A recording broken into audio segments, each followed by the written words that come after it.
à Beyrouth, Oummi à Beyrouth. C'est Yara Lapidus. Yara Lapidus qui a composé, qui est libanaise, qui est chanteuse, qui est auteure, compositrice, interprète, et qui a composé cette très jolie chanson. Et elle vient de lancer sur iTunes ce titre qui est le single de son prochain album. Et téléchargez-le, je dis ça aux auditeurs de Sud Radio, parce que tous les revenus générés par cette chanson, donc qui est sur iTunes, seront reversés à la Croix-Rouge libanaise pour aider les victimes des explosions du 4 août 2020 sur le port de Beyrouth. Je le rappelle, on l'a dit, ils ont fait au moins 218 morts et plus de 6500 blessés. 350 000 sinistrés ont perdu leur logement, des quartiers entiers ont été détruits. Et puis le Liban est en état de faillite, François Fillon, vous vous rappelez, il y a 5 ans, disait que la France était en état de faillite, mais le Liban est un véritable état de faillite. Et une romancière a choisi de parler de cela, c'est pas seulement de cela, de parler dans un roman très fort, qu'on recommande, qui s'appelle Implosion. C'est Yam Yared. Yam Yared est avec nous, Céline. Et oui, Yam Yared, effectivement, la romancière et poétesse libanaise est avec nous. Elle est de passage à Paris et nous fait le plaisir, effectivement, d'être notre invitée donc sur Sud Radio jusqu'à 14h. Bonjour à vous, Yam. Bonjour. Alors, effectivement, vous publiez, André l'a dit, Implosion aux éditions Équateur, un récit flamboyant dans lequel vous entremêlez la douleur de votre pays et celle d'un couple qui partait à la dérive entre la révolution d'octobre à l'agonie, une crise économique et la pandémie de Covid, écrivez-vous. Alors, ce livre, qui est inspiré donc largement de votre propre histoire, commence avec la tragédie du 4 août 2020, donc sur le port de Beyrouth. Vous-même, où étiez-vous au moment de la première déflagration ? Alors, j'étais pas loin du port, justement, et j'ai été aussi projetée à terre, malgré que j'étais quand même loin, c'est-à-dire que je n'étais pas vraiment à proximité. Donc, vraiment, de se rendre compte que cette déflagration a pu se répandre vraiment à une distance. Même, il paraît qu'on a même ressenti ce choc à Chypre. Donc, c'est imaginer le degré. Et donc, à partir de là, quelque part, moi, ça m'a inspirée, puisque j'étais en train d'écrire sur la déliquescence d'un couple dans un pays en déliquescence politique, économique, en pleine faillite. Donc moi, j'ai justement voulu incarner finalement cette scène, être en thérapie de couple. Un couple est en thérapie le 4 août à 18h, et à 18h07, cette déflagration les propulse à terre.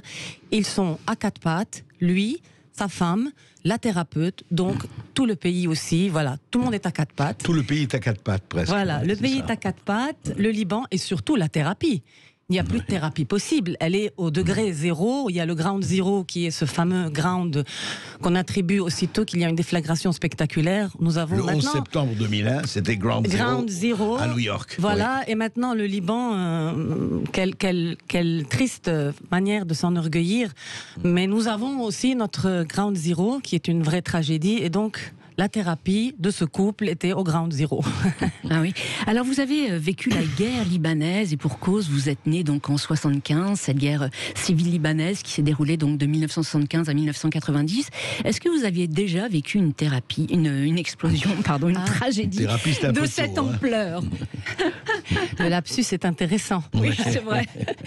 Mais écoutez, oui, non, jamais. C'est pour ça, le choc, le traumatisme est énorme. C'est-à-dire que j'ai vécu, évidemment, comme tous les Libanais, le choc des obus, du bruit, des départs, des arrivées, un obus dans notre immeuble. Je peux vous dire qu'on se rappelle toute sa vie de l'impact d'un obus dans cet immeuble dans lequel vous habitez. Mais franchement, jamais je n'ai vécu, ni même imaginé que ça pouvait exister.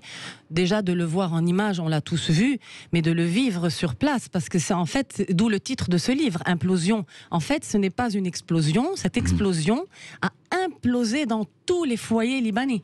Donc, d'où la violence, parce que quand une explosion touche à l'intime, que reste-t-il ? Juste une question, Yam Yared. Est-ce que vous pensez que, là vous étiez l'enfance, au moment vous êtes né au début de la guerre civile, de ce qu'on a appelé la guerre civile, Est-ce que les Libanais qui ont vécu la guerre civile, est-ce qu'ils ont ressenti de la même façon ou très fort l'explosion du 4 août dont vous parlez, du port de Beyrouth? Ça a été ressenti ou c'était moins fort pour dire oui, mais nous avons vécu la guerre civile déjà, donc... C'était en quelque sorte le drame de trop pour les Libanais. C'était vraiment c'est le drame de trop. Alors, le Liban était déjà en train de se vider peu à peu. Nous observons aujourd'hui une grande vague migratoire. Mais le 4 août, dans la bouche de tout le monde, de gens qui étaient les plus résistants, notamment, par exemple, j'ai un ami qui m'a dit cette phrase qui m'a bouleversée, et parce que je fais partie des gens qui restent, moi, et chaque fois que quelqu'un m'annonce son départ, c'est une plaie d'abandon. Je reste avec ce vide-là de ces gens qui s'en vont. Et cet homme, donc, qui est un grand amoureux du Liban, qui a voué sa vie à collectionner des photos de ce Liban d'avant, de ce Liban à sa naissance, de ce qu'il a été même sous l'Empire ottoman, après l'Empire ottoman, à sa création, voilà. Donc ce Liban qu'on aime, de la diversité, de cette pluriconfessionnalisme dans lequel nous vivions quand même, qu'on le veuille ou pas. Là, il me dit, je n'en peux plus, je ne peux plus voir ce pays en photo. Je pars et je ne peux plus même voir ma collection. Pour moi, quand on perd sa passion, c'est la photo. Ouais. Je veux dire, mais quelle perte! Sa passion et son identité. Et son identité à travers cette passion, c'est sûr. Donc pour moi, si ces gens-là qui sont... Durant la guerre, ils revenaient. Ils me disaient, même durant la guerre, moi je faisais partie de ceux qui venaient en vacances sous les obus. Eh bien, cette fois... il n'est pas prêt à rester. Pourtant, nous n'avons pas d'obus, mais nous avons pire. Nous avons la faillite, nous avons la pénurie. Je pense que c'est Goebbels qui disait, si vous voulez contrôler un peuple, vous construisez une peur et vous le faites vivre dans cette peur. Eh bien, ils ont construit je veux dire autre chose qui est aussi, j'ai envie de dire, de nous faire vivre dans la pénurie, dans la réduction de notre vie du quotidien, de tous les jours, vraiment, si on vous réduit à faire 5 heures de queue pour un bidon d'essence, si on vous réduit à rester sans électricité, comme durant la guerre avec des bougies, on s'éclaire à la bougie, par 40 degrés, nous n'avons pas de clim, on fait comment? Alors forcément, se rebeller devient un luxe. Réfléchir à une rébellion devient un luxe. Réfléchir à un changement devient un luxe. On n'a plus tout, ouais. même la littérature. D'où le fait que ma narratrice a un problème avec l'écriture. Déjà, elle l'avait avant parce qu'en fait, il y a un de ses livres qui était mort, tué par Covid. Il était sorti au moment où le Covid passait, donc oui. Voilà, donc en fait, elle est une multitude de ground zero. Il y avait le ground zero de la littérature, il y avait le ground zero en devenir de ce pays symboliquement. Et puis tout à coup, ce ground zero symbolique d'un Liban qui part en vrille est incarné par un 4 août qui est cette déflagration de trop, qui est Et du coup, voilà, on fait alors tout à l'air d'un luxe. La littérature, lire, écrire, tout. Même il faut soigner. Pour vous, écrivaine, pour vous, autrice, comme on dit aujourd'hui.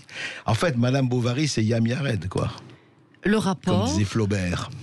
Le rapport de Madame Bovary avec le texte, là, pas la même chose. Je le vois pas. C'est surtout, en fait, si, je le vois dans le sens où ma narratrice, qui est certes, on ne peut rien vous cacher, André, c'est un peu mon alter ego, mais qui n'est pas... Enfin, je suis une femme de mon temps, une femme contemporaine, qui a soif de liberté, qui donc, comme toute femme qui choisit de faire des enfants, se rend compte qu'en fait, on nous a... pas menti, mais on nous a donné une partie du discours, on a tronqué le discours d'une partie, nous produisons nos ovaires nous donnent accès à une progéniture exceptionnelle. J'adore mes enfants, mais il y a un prix là derrière, et il y a une grâce et une pesanteur, et on ne parle pas assez de cette pesanteur-là. Alors donc, justement, face à la tragédie effectivement du 4 août 2020, la narratrice donc, de votre livre culpabilise de ne pas avoir participé à la fameuse révolution d'octobre 2019, donc au cours de laquelle les Libanais ont crié en quelque sorte leur colère face au régime en place. Vous-même, vous n'aviez pas participé non plus à ce mouvement? Moi, je vais vous dire, écoutez, franchement, je rasais les murs parce que non, pour une simple raison, c'est que moi, il y a 2 phrases qui pour moi incarnent le Liban et qui commencent à beaucoup me fatiguer, qui sont ce Camus dit, il faut imaginer Sisyphe heureux. Le Liban est un Sisyphe malheureux. Donc moi, sachant que cette manifestation, c'était pas les premières, c'était les énièmes, qui sont toujours noyés dans l'œuf, qui n'aboutissent jamais. Pourquoi ils n'aboutissent pas? Parce que le Liban est traversé d'enjeux qui nous dépassent, qu'on le veuille ou pas, sur lesquels nous n'avons pas la main. Et ce peuple qui descend, qui crie, la seule chose qui pour moi était vraie dans cette vraie, authentique et réelle, réaliste, c'était la souffrance de ce peuple. C'était la seule chose que je pouvais toucher. Tout le reste, je ne peux pas le toucher. Et je n'ai pas la main mise dessus. Donc, moi, finalement, d'ailleurs, la narratrice dit écrire, c'est manifester. C'est une autre manière de s'engager. De dire, moi, le peu de foi que j'ai encore, je ne peux pas descendre pour qu'il soit encore une fois trahi. Voilà. En revanche, cette foi, il faut la préserver. Hein. Votre famille, comme celle de la narratrice, est-elle descendue dans la rue, vos enfants, votre mari? Mon mari, il est analyste politique, il a écrit des livres d'analyse politique, donc il est quand même très très pragmatique. Il est descendu comme moi. Moi, finalement, j'ai fini par descendre avec quelques amis, des amis écrivains. Mais en fait, voilà, c'est là où la fiction entre en jeu. C'est-à-dire que j'ai voulu incarner. Lui, il est un peu de mon avis dans cette lassitude par rapport. Alors, bien sûr, nous écrivons. Lui, il analyse. Moi, j'écris. J'aime bien le mot de Bernard Noël. J'écris égale j'ai décrit. Donc moi, c'est ainsi que ce texte-là est un cri. C'était Jean Cocteau qui disait les cris écrits. Les cris écrits, voilà, c'est ça. Et donc voilà. Donc pour moi, il fallait que j'incarne quelqu'un qui croit et quelqu'un qui est déçu. Je voudrais juste ajouter, je dis ça parce que vraiment, pour tous ceux qui s'intéressent non seulement au Liban mais à la littérature, ce que vous avez réussi à Yared dans votre livre, c'est que vous avez bien montré, ça c'est le côté littéraire, mais il est réussi, entre désagrégation ou pas d'un couple et d'un pays. C'est-à-dire il y a une espèce d'histoire du couple et du pays qui interagit, qui s'entremêle, et je trouve que c'est très très bien fait, ça en tout cas. Et oui, Céline. Alors un sujet de discorde effectivement entre la narratrice et son mari, partir ou rester. Et à la première page de votre livre, vous citez une très belle phrase d'Edgar Quinet, je vais la citer. Le véritable exil n'est pas d'être arraché de son pays, c'est d'y vivre et de n'y plus rien trouver de ce qui lui faisait aimer. Alors, vous-même, où avez-vous trouvé l'énergie de rester aujourd'hui dans votre pays? Dans l'incapacité de partir. Voilà. Pourquoi? Parce que je n'arrive pas à quitter ce pays. On m'a dit pourquoi est-ce que vous ne partez pas? C'est pas parce que je veux rester. C'est par incapacité de partir. Je ne suis pas sûre incapacité presque pour l'idée existentielle. Oui, c'est-à-dire que je ne suis pas sûre d'avoir envie de repartir de zéro dans une installation, parce que finalement on est étranger. Je suis étrangère chez moi parce que je ne reconnais plus ce pays qui ne ressemble plus. C'est lui qui me devient étranger, mais je suis chez moi. Alors qu'à l'étranger, peut-être, bien sûr, moi, à Paris, il y a plein de villes où je me sens chez moi, mais je serai toujours l'étrangère. Est-ce que j'ai vraiment envie de vivre ça? Non. Et je pense qu'il y a une part de moi qui me dit il faut quand même essayer de résister jusqu'au bout, d'être là pour ces voix. Il y a plein de personnes qui restent. Il y a des gens qui restent, pas seulement parce qu'ils ne peuvent pas partir, il y a d'autres gens comme moi qui peuvent partir et qui restent. Et moi je trouve qu'en fait, d'ailleurs j'ai envie de développer cette idée-là, de récolter des témoignages, tous ces témoignages disant pourquoi est-ce que vous restez dans ce pays finalement, qui ne ressemble en effet plus du tout à ce qu'il était. Donc ma narratrice, pour reprendre ce que disait tout à l'heure André, elle est tiraillée parce que, en fait, pour rester, elle est tiraillée aussi à rester dans son pays, elle est tiraillée aussi dans son couple, puisque c'est un couple qui part aussi en vrille, comme ce pays. Donc j'aime bien faire un rapport toujours entre la territorialité de l'intime et plus étendue de la territorialité politique, parce qu'on est des vases communicants et que c'est comme ça. Et donc, pour qu'un pays existe, il faut croire en lui. Pour qu'un couple existe, il faut croire en lui. Comment fait-on pour empêcher que cette foi, à force d'être constamment trahie, soit préservée? C'est ça aussi l'amour.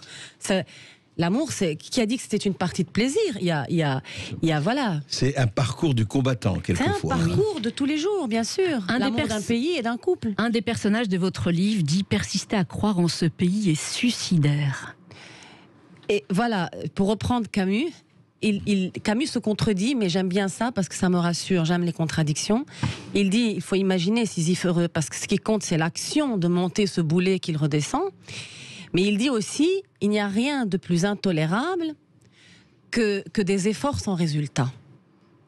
Alors, comment imaginer Sisyphe heureux? Voilà. C'est pas évident. Voilà. Oui. Vous revenez souvent sur la résilience des Libanais dans votre livre.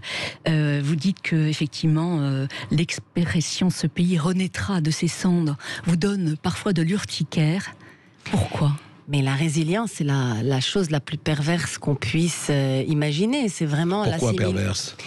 Parce que c'est chaque fois on rabaisse notre seuil de tolérance à l'insoutenable et donc à chaque fois on est regardez par exemple, je vais donner un exemple bien précis, on nous a maintenus dans une pénurie d'essence durant 3 mois parce que nous savons très bien que cette pénurie est l'occasion en fait de vendre au marché noir et de faire fuir nos denrées premières qui nous permettent de nous chauffer, d'avoir de l'électricité vers les pays voisins.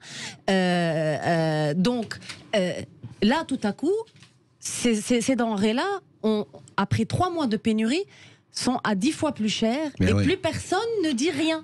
C'est-à-dire qu'on devrait descendre manifester, mais on est tellement heureux d'avoir cette essence et ce mazout à des prix fous qu'on ne manifeste plus. Mais là justement, c'est une des dimensions de votre roman, de votre livre, qui est très importante, et il n'y a pas qu'au Liban malheureusement.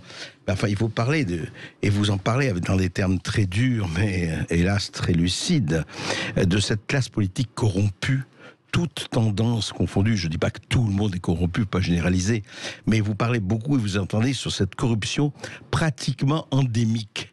On va peut-être en reparler. On va en parler effectivement dans un instant sur Sud Radio avec Yam Yared, effectivement.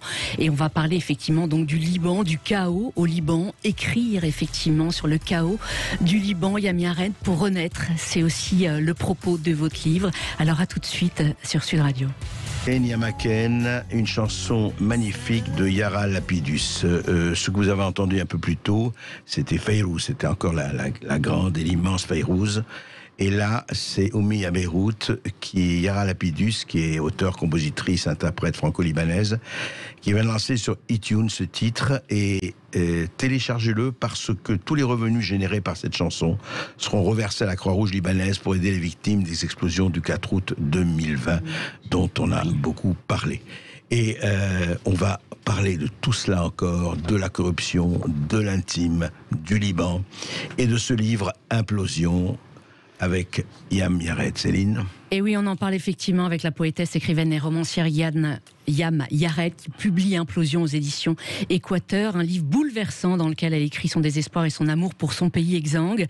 Avec humour et poésie, eh bien, Yam Yared, vous dressez un constat sans appel. Aujourd'hui, le Liban est en faillite. Alors comment ce pays, qu'on surnommait donc la Suisse du Moyen-Orient, en est arrivé là, selon vous ?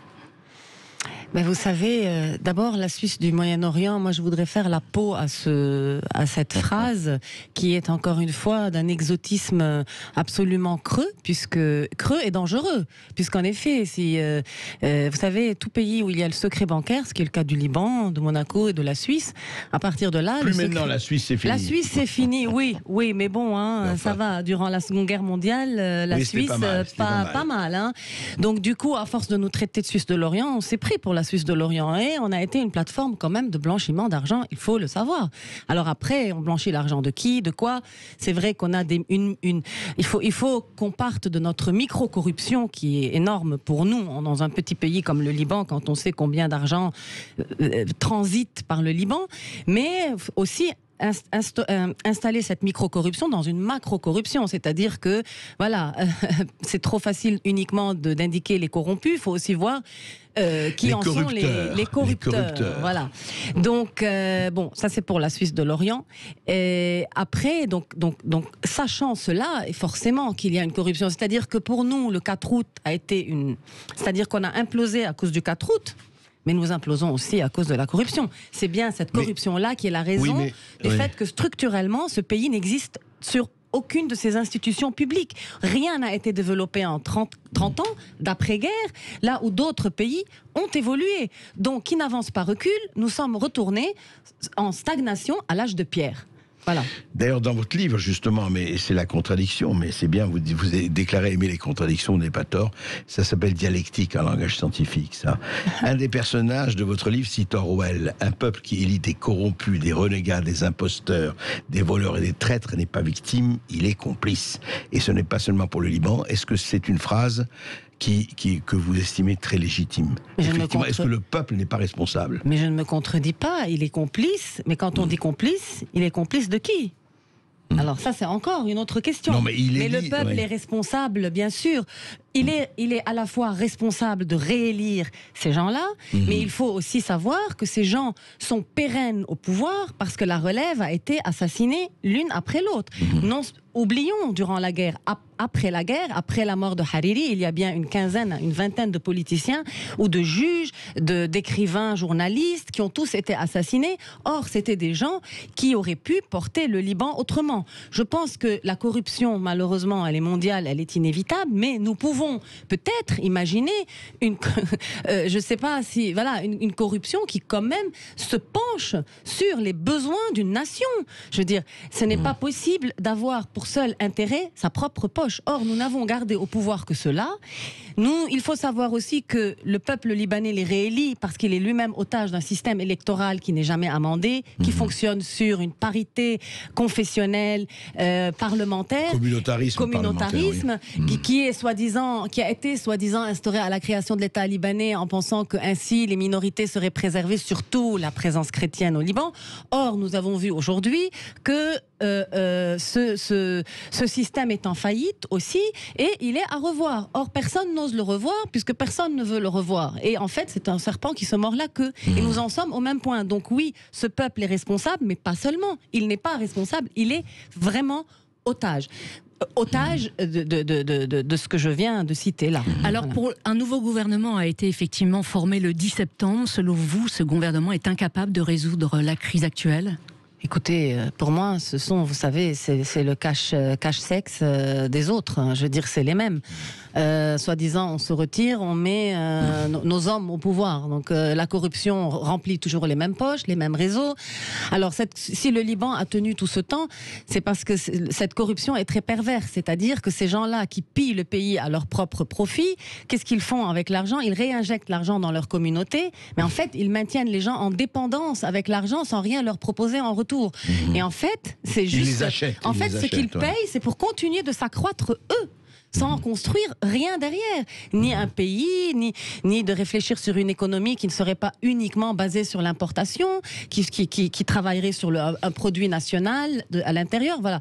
Donc, il y a l'exemple, entre autres, c'est que la centrale, l'électricité du Liban, que nous en soyons encore au même point après 30 ans depuis la guerre civile. Ça n'a pas changé, rien n'a changé. Mais non, rien n'a changé. Tout argent a été tous les argents a été détourné. Et après, on nous ramène des bateaux qui nous pourvoient en électricité qui nous coûtent très cher. En fait, c'est toujours la corruption. Donc, les solutions même sont des solutions qui profitent à la corruption. Et on n'en sort pas. Mais selon vous, alors, qui peut résoudre cette crise? Ça peut venir de la société civile? Vous savez, on reprend encore une fois au système électoral, la société civile ne fait partie que d'une partie. Alors bien sûr, elle peut faire en sorte que l'opposition soit de plus en plus importante. Parce que ces gens-là sont là, on l'a bien vu, même le 4 août ne les a pas dégommés. Merci à Macron quand même, parce que quand il est venu, je ne lui prêtais aucune mauvaise intention. Bien sûr, il y a une grande histoire entre la France et le Liban. Oui. Mais enfin, je pense que c'était une grande maladresse, parce qu'il a détourné la colère du peuple contre ces gens-là. La preuve, ils sont toujours là. Il les a installés sur une table de négociation et il a légitimé leur autorité. Alors que le 4 août la rendait totalement illégitime à partir de ce jour-là. Donc, qu'il ait noyé quelque part... Oui, il a relégitimé. Il a relégitimé, donc il a noyé dans l'œuf notre colère, qui n'a pas eu lieu. On a eu beau manifester, comme je raconte dans le livre, le 5e jour, même la narratrice, qui n'a jamais manifesté, ce jour-là se dit, et le livre finit sur cette note, et dit non, il faut descendre, il faut y croire, il faut se battre, et à partir de ce jour, on y arrivera. Est-ce qu'on y est arrivé ? toujours pas. Donc, quelle est la solution? Moi, je pense que, encore une fois, ce que je disais au début, c'est que la solution nous dépasse. Elle est trop intriquée d'enjeux dont nous ne savons que la surface de l'iceberg. Nous ne connaissons pas le fond de ces enjeux-là. Ouais. Pour que nous ayons quelque chose en main. Encore une fois, nous pouvons améliorer notre situation. Oui. La régler, je pense que c'est en rapport avec des questions régionales diverses et variées. Je voudrais juste, Yamiret, justement, avec Céline, parler un peu. Pourquoi vous avez choisi... Est-ce que, franchement, la vie d'un couple et la vie d'un pays, on en a parlé un peu, l'interaction, mais je voudrais qu'on creuse un tout petit peu là-dessus. Au fond, et c'est intéressant, histoire personnelle, histoire collective, histoire tout court.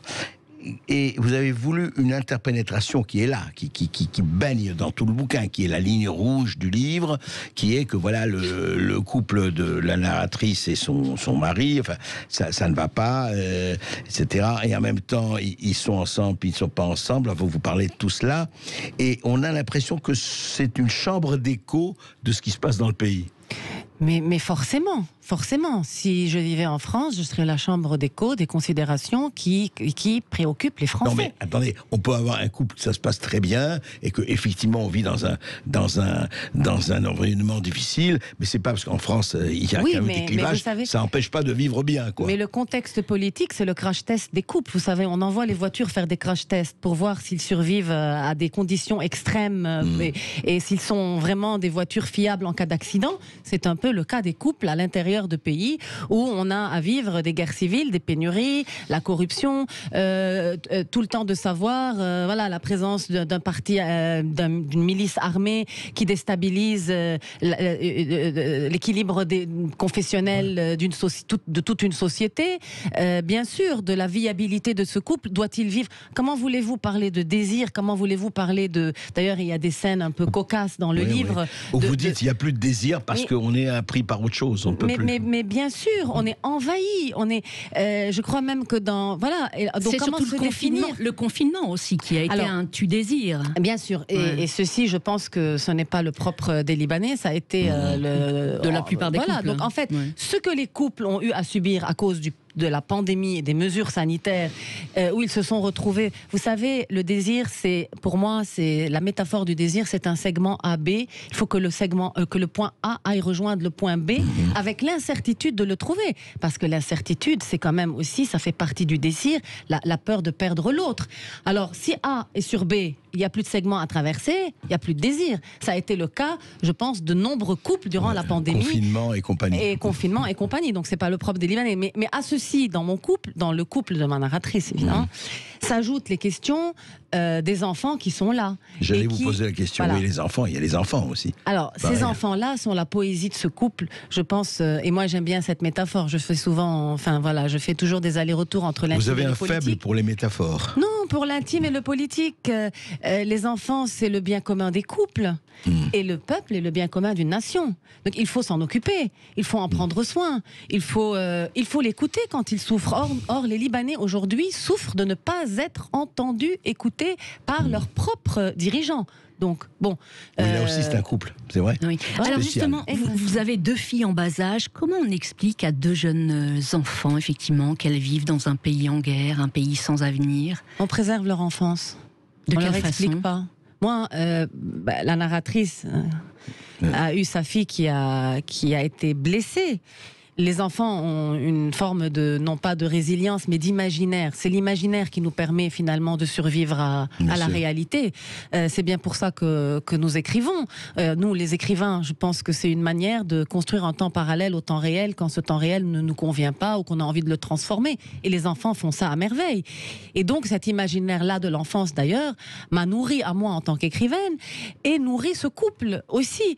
De dire, voilà, quand la fille de la narratrice lui dit les nuages sont les esprits du temps, les nuages sont les esprits du temps. Alors, il se fait que ma fille me l'a dit. Et là, je me suis arrêtée. Elle l'a dit comme ça? Ma fille m'a dit, maman, tu sais, les nuages sont les esprits du temps. Ouais, et j'ai trouvé ça merveilleux. Et je me suis dit, mais oui, et les peuples sont les esprits des nations. Et voilà. Et en fait, l'enfance est une source littéraire incroyable dont parfois nous nous détournons parce qu'on est occupé par ce quotidien chronophage, par régler les problèmes d'un quotidien que vivre au Liban n'aide pas, parce que nos problèmes à nous au Liban ne sont pas les problèmes du Français qui vit ici et qui a aussi des difficultés de couple ou pas d'ailleurs. Donc voilà, c'est ça que je disais, le Liban est un crash test pour tous les couples. Et bien sûr, nous tenons, bien sûr que voilà, il y a quand les couples sont bien soudés avec des valeurs communes, voilà, après ça tient. Mais c'est vrai qu'il y a des difficultés. Écrire, c'est vraiment regarder de face la vie et non pas de profil. Et vous en parlez très très bien. Et oui, justement, à propos de l'écriture, vous dites ceci: la douleur de ne plus pouvoir écrire est pour un auteur plus grande que celle de ne pas vivre. L'écriture me ronge comme une tumeur plus légère que la vie. Je vis avec la peur au ventre de la voir disparaître sans prévenir. Oui. Ça, je pense que c'est quelque chose qui me hante. D'ailleurs, quand elle s'éloigne, je rentre dans des moments. Je pense que c'est très violent. Je pense qu'un écrivain, son rapport à la littérature peut être très violent pour son entourage. D'ailleurs, c'est le problème c'est un organe vital. C'est un organe vital, voilà, c'est ça. Et donc, je pense que oui. La narratrice raconte que l'écriture l'a sauvée. Est-ce que vous aussi, elle vous a sauvé? Si oui, de quoi? Alors l'écriture, ben oui, l'écriture nous sauve. Pour moi, l'écriture est là parce qu'elle nous permet de remettre, enfin de déblayer le mensonge, ou de déblayer l'inaccessible, ou de déblayer ce que nous ne comprenons pas. Moi, j'ai commencé à écrire parce que je suis l'enfant de la guerre et du coup, il fallait quand même que je réinvente ma mémoire, c'est-à-dire que je la sorte de la prise d'otage mémorielle que chaque famille, finalement, exerce sur ses enfants, sur sa progéniture, parce que le communautarisme s'inscrit déjà à cet endroit-là, au niveau de chaque famille. Donc, comment est-ce qu'on devient... Qui transmet ses valeurs, qui transmet ses exactement. croyances, comment etc. on s'émancipe de l'histoire imposée? Comment est-ce qu'on construit sa propre histoire? Et à partir de là, j'ai commencé à écrire, en fait, comme un bègue qui sort d'une liberté autorisée de parole. Et là, j'ai découvert un monde. J'ai découvert que la liberté de parole était infinie, bien sûr, tant qu'elle inclut le respect de l'autre. Et à partir de là, la littérature se met en place d'une phrase à l'autre, d'un livre à l'autre, et à partir de là, elle ne m'a plus quittée. Yamia Red, on se retrouve dans un instant sur Sud Radio et on va continuer de parler effectivement de votre roman Implosion qui est paru aux éditions Équateur, et André Berkoff, qui est né à Beyrouth, nous parlera des belles années du Liban qu'il a connu avant la guerre. À tout de suite. Sud Radio. Parlons vrai. Les martyrs, chrétiens, musulmans, avant de partir, ont crié ce chant: Liban libre, libre Liban. Voilà, c'était juin 1989, en pleine guerre du Liban. Guy Béart, qui est né en Égypte, mais qui a vécu son enfance au Liban, est revenu et il a chanté cette chanson, cette très jolie chanson, Liban libre. Effectivement, c'était le moment, je me rappelle, ici à l'ambassade du Liban à Beyrouth, où des Français venaient prendre leur carte d'identité libanaise par solidarité avec le Liban, que certains cherchaient déjà à éradiquer. Alors André Berkoff, vous aussi comme Guy Béart, vous avez vécu votre jeunesse au Liban. Vous avez connu donc le Liban d'avant-guerre. Racontez-nous ces belles années. Écoutez, il faudrait 3 heures pour raconter les belles années du Liban d'avant-guerre. Non, ce que je voudrais dire, c'est que le Liban, enfin pour moi et pour beaucoup, et c'était l'école de la liberté. Faut pas oublier que le Liban, que moi j'ai connu ce Liban, là il faut le dire, où il n'y avait pas de problème, juifs, chrétiens, musulmans, etc. Vraiment, en tout cas, les problèmes ne se posaient pas. Il y avait des amis, il y avait une espèce de fraternité, en tout cas de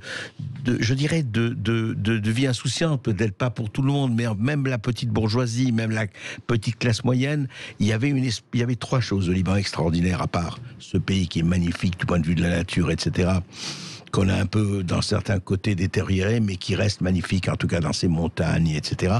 Et surtout, il y avait une espèce de liberté de ton, et je dois dire, d'esprit critique et d'humour. Ne pas oublier que le Liban, que les Libanais sont les gens qui sont le plus critiques envers eux-mêmes, qui n'ont pas du tout cette espèce de manque de distance envers soi-même. Et c'est ça aussi le Liban. C'est un pays, on pourra en parler pendant des heures, mais je voudrais dire que justement, Yam Yared, je voudrais quand même parler un peu littérature et livres. C'est que ce qui est intéressant, c'est que justement, et vous l'avez senti, les gens ont cette espèce de... Il n'y a pas les gens... c'est-à-dire, il y a un esprit critique, il y a un esprit de contestation, il y a tout cela, il y a la force des sentiments, et il y a surtout que ce pays représente effectivement ce que... La libanisation, c'est quelque chose de terrible, mais le Liban, c'est quelque chose de magnifique. Et je crois que le Liban doit retrouver quelque chose qui dépasse de très loin la libanisation. Je veux dire, justement, ce dont vous parliez, l'érosion de ce qui fait ce pays, de ce qui fait l'identité de ce pays, où chacun pour soi, et comme disait Karl Marx, les eaux glacées du calcul égoïste. Yam. Alors, j'ai envie de rebondir sur tout ce que vous avez dit. Je pense que cette liberté, nous avons un peu spéculé là-dessus. Le Liban, c'est un peu le pays de la spéculation, pas seulement boursière. Nous avons spéculé sur notre nation, nous avons spéculé sur notre identité, nous avons spéculé sur toutes ces choses. Et aujourd'hui, il y a un effondrement que nous remarquons, qui est cet effondrement. Voilà. Alors après, cette spéculation n'est pas le propre du Liban. Je pense que, moi, j'aime bien l'idée. Je pense que je ne suis pas la première à le dire. Le Liban est toujours un peu post-moderne par rapport à ce qui se passe. Je dis pas ça, mais je dis que ce pays qui a été dans un hyper-capitalisme, une hyper-identité, parce que nous n'avons pas une identité consensuelle, nous avons un conglomérat d'hyper-identité exacerbé, donc une espèce de conglomérat de spéculations diverses et variées. Mais en fait, il n'y a jamais eu de pays. Alors oui, effondrement. Donc c'est pour ça que la chanson de Béard est magnifique, Liberté, libre Liban. Vous avez mentionné tout à l'heure que par solidarité, les Libanais se ruaient aux portes des ambassades pour demander... Français. Les Français, oui. Alors maintenant, nous observons le système inverse, c'est que les Libanais se ruent aux portes des ambassades, hélas, pour avoir des passeports étrangers, des visas, n'importe quoi. Moi, j'ai une de mes filles qui a accepté un job en Allemagne qui est bien payé, mais qui n'est pas ce qu'elle a envie de faire pour ne pas revenir au Liban. C'est quand même triste, elle me l'a dit. La jeunesse libanaise, aujourd'hui, Yam, elle a envie de quitter le Liban. Elle n'a pas envie, elle n'a pas le choix. C'est ce qu'elle me disait. Elle avait la mort dans l'âme à me dire, c'est injuste ce sort d'être obligée de ne pas choisir par choix libre, mais d'accepter le moindre pour ne pas avoir à choisir où on veut vivre. C'est ça qui est terrible dans cette question libanaise. Alors, bien sûr, même la thérapeute, dans mon livre, même la thérapeute est partie avec ses chiens. Elle a pris ses labradors, le Liban n'est plus une vie pour ses chiens. Alors, c'est pour parler d'humour. D'ailleurs, le livre a failli s'appeler « Même les labradors ont droit à l'exil ». On a fini par choisir Implosion parce qu'il n'y a pas que l'humour dans mon livre. Mais l'humour est essentiel. L'humour est un instinct d'amour. L'humour est un instinct de... c'est une qualité du Liban aussi. C'est une qualité des pays du Sud qui sont tellement dans des situations difficiles. J'ai un ami béninois qui me dit, si on n'a pas l'humour, on est mort chez nous. Voilà.